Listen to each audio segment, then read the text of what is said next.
Ever wonder why some people seem stuck in the same spot their whole life, working hard, saving pennies, and yet always broke? Meet Bob. Bob is a stick figure.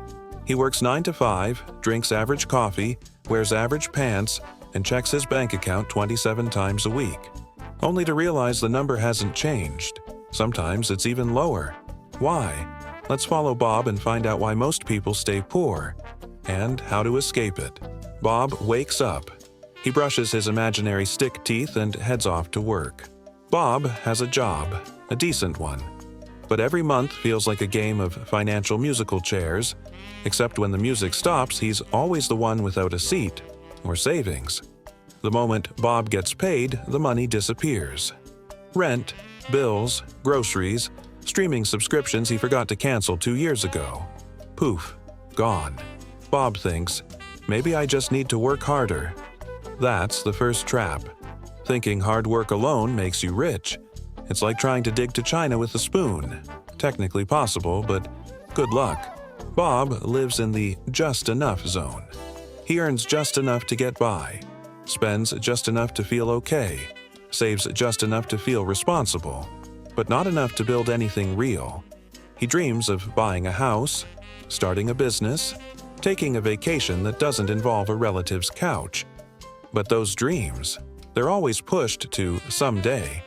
Here's the catch. Someday is not a day of the week, and Bob keeps waiting for it like it's on the calendar. Now, let's peek inside Bob's brain. It's a quiet place. Bob grew up hearing things like, money doesn't grow on trees.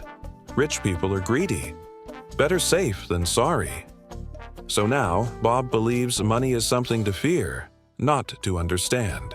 He plays it safe, doesn't take risks, doesn't learn about investing, because that's for rich people. Ironically, that's exactly why he stays poor. It's like refusing to learn how to swim, because you're afraid of drowning.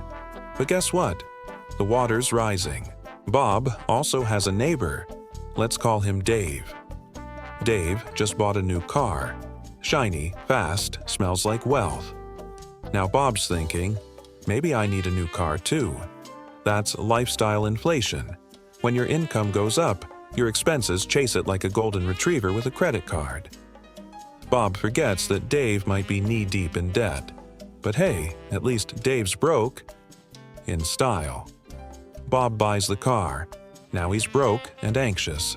Let's meet another stick figure. Alex. Alex is different.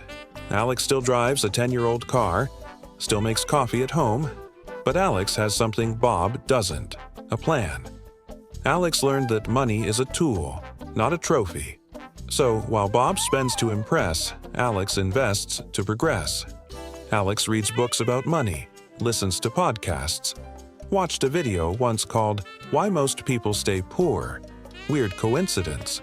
Alex has income from other sources, not just the job. A little online side hustle, a few investments. Money working while Alex sleeps. Bob?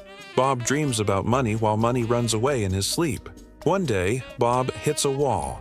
He's tired, broke, frustrated. His dog's richer than him in emotional support.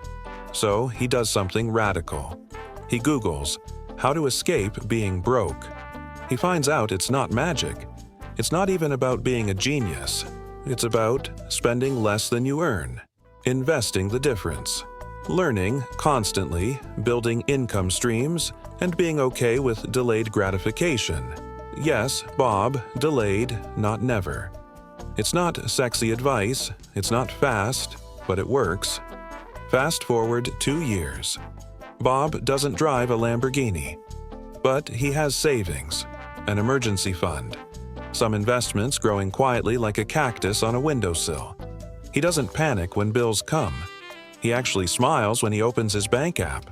He still works. But now he works with his money, not just for it.